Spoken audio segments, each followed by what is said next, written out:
Good morning. Are you Burton Edward Bailey? And will your client waive the formal reading of the indictment? Excuse me, you will, Your Honor. Mr. Bailey, in cause number 25 DCCR 1380, you're charged with the state jail felony offense of theft of property with previous convictions, and that's from August 9th of 2025.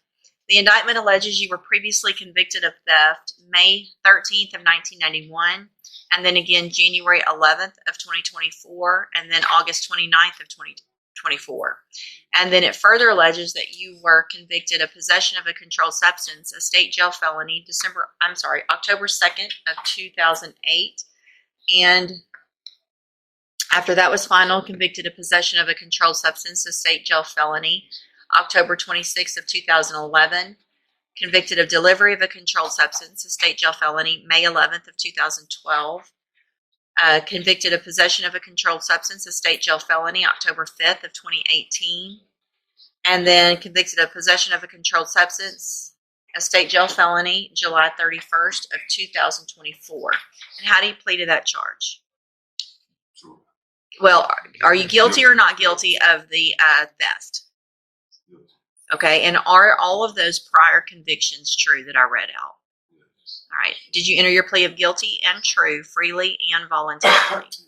And did you plead guilty and true because you actually did what they've charged you with? I have here on the tablet some documents that have your signature on them that the state has marked as exhibit number 1. Before you signed these, did you go over them with Mr. Rojas? Do you fully understand them?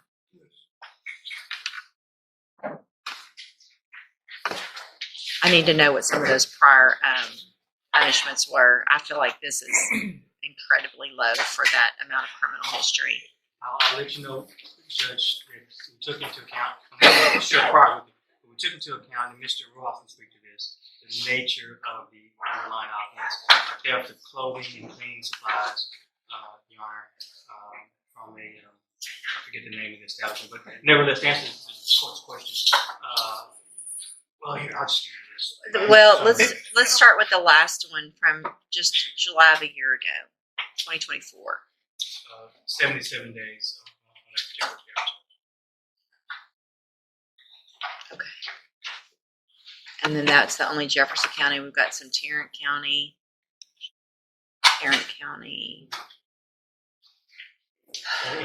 the interest of full disclosure to the court, it does have a 1994 federal conviction for what they term or refer to as take motor vehicle by force. He did 140 months on that. And then on his supervised release, when he was released from that 140 month sentence, his supervised release was revoked to a 10 month sentence. Again, state's thinking was the underlying nature of it. No, I understand that.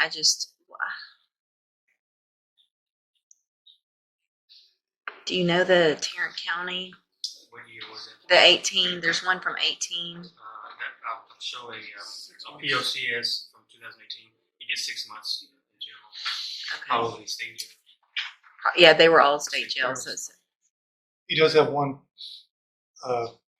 real felony that he did 5 years on. That was back in 1991. Judges didn't hold him. That's right. Okay. That in the federal case is the only substantial time he's got. Okay. All right, Mr. Bailey, do you understand if I follow the agreement that you've made with the district attorney that you will be waiving or giving up any right to appeal?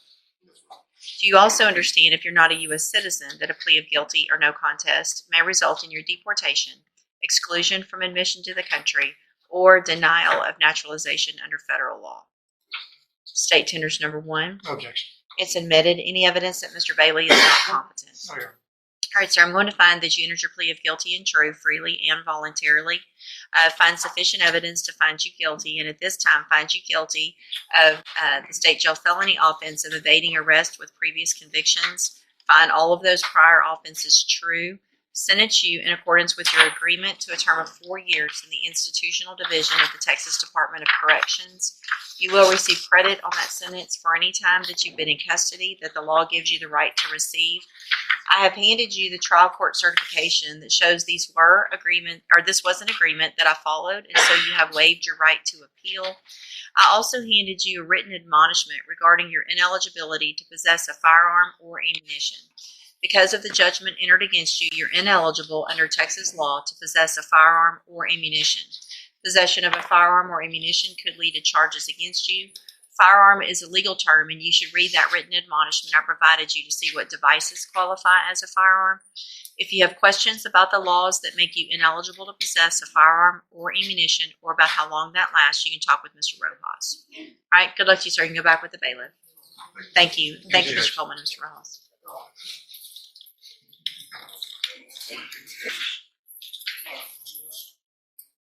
All right, sir, you are Elazar Stansberry, and Mr. Stansberry has been charged with the offense of murder. The case has been filed and not indicted yet. Mr. Burbank was appointed to represent Mr. Stansberry. Ms. Holmes has joined in just with regard to filing an application for writ of habeas corpus seeking a bail reduction. And so we set it for this hearing. Mr. Stansberry's bond is currently set at $1.5 million. And Ms. Holmes, you may proceed. Thank you, Your Honor. Your Honor, I guess in regards to the case, we have limited information. All we have at this point is a PC affidavit, which is kind of generalized.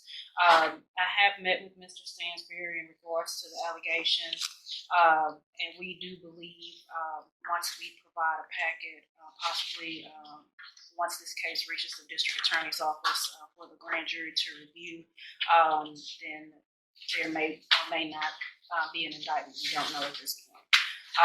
Mr. Stansberry has been in custody since November 7th.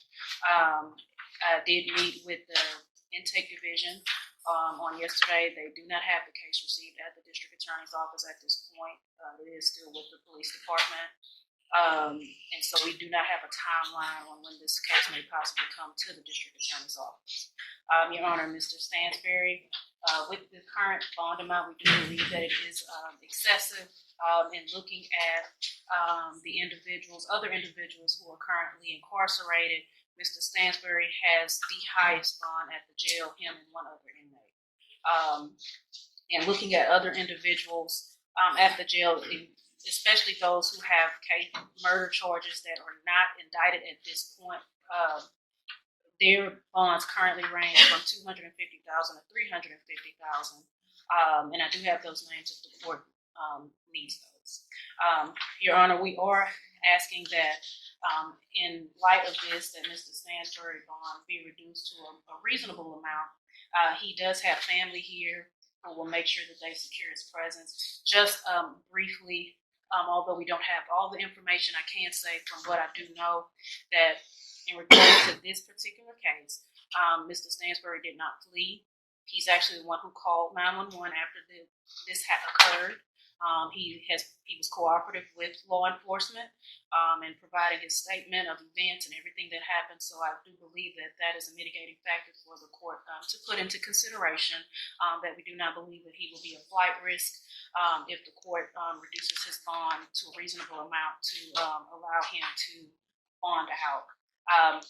Since this has occurred, Mr. Stansberry has lived in the area since 2020, in which he was relocated from a hurricane, in which he moved with, at the time, with his children, who do reside here in Beaumont with their mother, in which they share joint custody.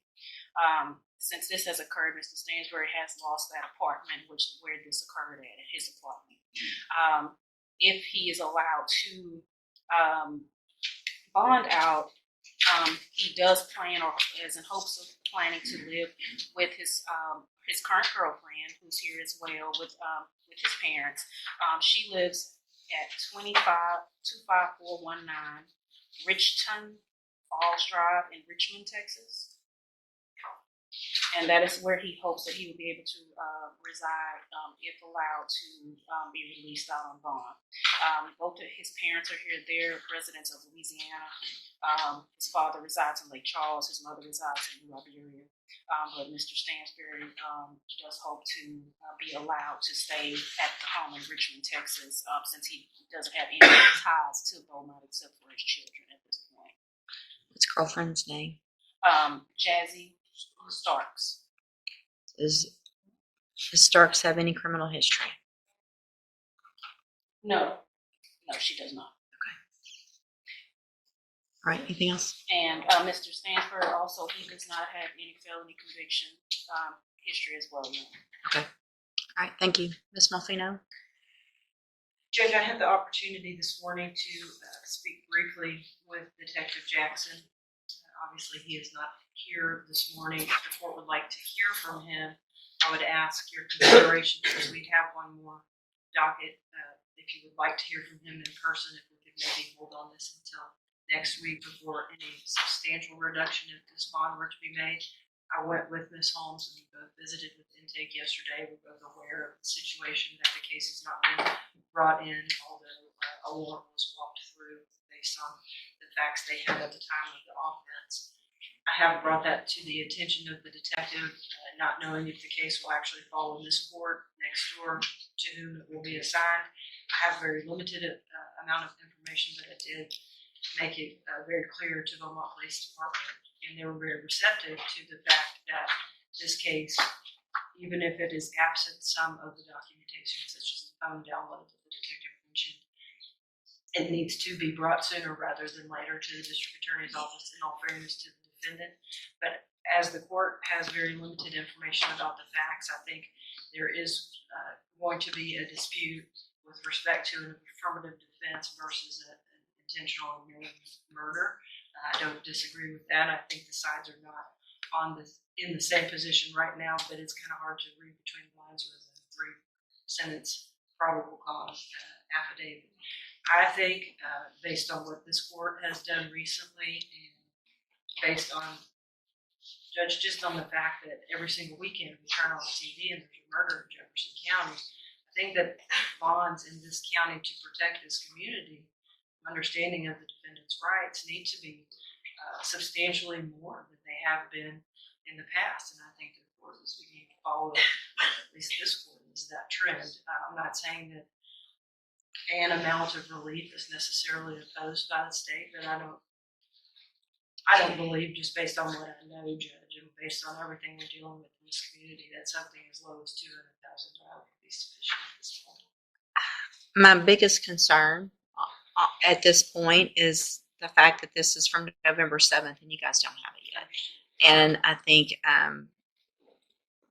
obviously, the nature of the offense is we're tired of hearing about these offenses. It's the worst offense we can have. However, I mean, everybody has the right of being presumed innocent, and we've got somebody sitting here for 30 days without a case, even in your office, much legally, probably required to do relief, because obviously the state couldn't be ready because you don't even have the case yet. And so that puts you guys in a bad position as well. Ms. Malfino, I think the facts are somewhat important, and I wouldn't mind hearing from Officer Jackson. However, or Detective Jackson, I just don't think that at this point, based on the time frame, that I can not give relief. Obviously, I think that the lack of criminal history is important. So that goes into this, because if we've got any type of criminal history, we'd be looking at something a whole lot different. I don't disagree with Ms. Malfino about what's going on in Jefferson County, but I also have to individualize each case. So that being said, I'm going to grant the relief. I am going to reduce the bond in this case to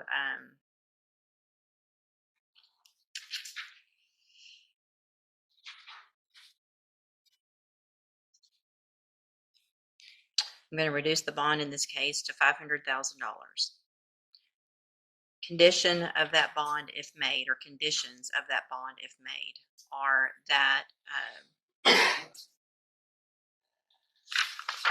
Mr. Stansberry will be ordered to live in Richmond, Texas, at 25419 Richton Falls Drive with Ms. Starks. Will be required to wear a GPS monitoring device and be on house arrest.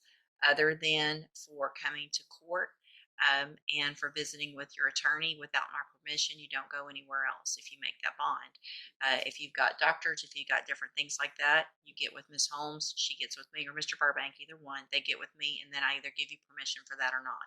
Other than that, you're on house arrest with the GPS monitoring device. We'll know immediately if you leave the house without permission. The bond will likely be what it is now, if not more, if that happens. Are there any specific, I guess I don't really need to worry too much with a no contact, or because I'm going to have him on house arrest if he makes the bond. But obviously you're not allowed to be anywhere near that old address or anywhere near anyone who was involved that night. You're not to have any communication with anyone involved. So that all doesn't just mean contact in person. It means you can't talk to them, send message to them, anything at all. Do you understand? All right. Judge, I'm sorry. I just want, will his children be allowed to, I guess, come visit him?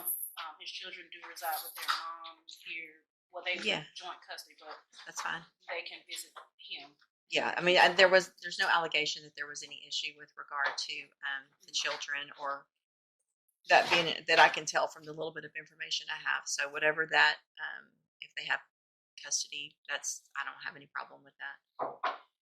What were you Judge, I just want to ask the court to consider, for what it's worth, the order that he not possess a firearm, be in a home with any firearm, and also, Yes. I don't know how to request that you order this, but I would prefer, and I think it would be beneficial to the court and to the fact that this is a Jefferson County jurisdictional issue, if he obtains that GPS before he leaves here, so that They'll put it on before Somebody he won't be able to leave jail without it. somebody we work with, such as Johnny's, would be able to keep the No. court informed. It has to be, when we order a GPS, it's part of them getting out of jail. They don't get out of jail until they come put it on their leg there, I'm pretty sure. And so, isn't that how it works on GPS? I know not on drug patches, but GPS, they can put them on. Before they get out. Okay. So that gets taken care of through the bondsman, and they get somebody to get that done upon leaving or checking out or whatever happens there. Okay. So you are ordered not to be in possession of any firearm. If there are firearms in the home of Ms. Starks, they all need to be removed. So if you're going to live there, then you're technically in possession of that place. You can't have any firearms there. Make sense? Okay. We will, if there's any issue and the case is not received and indicted soon, obviously this is something that would have to be revisited as well. Okay, thank you. You can go back with the bailiff.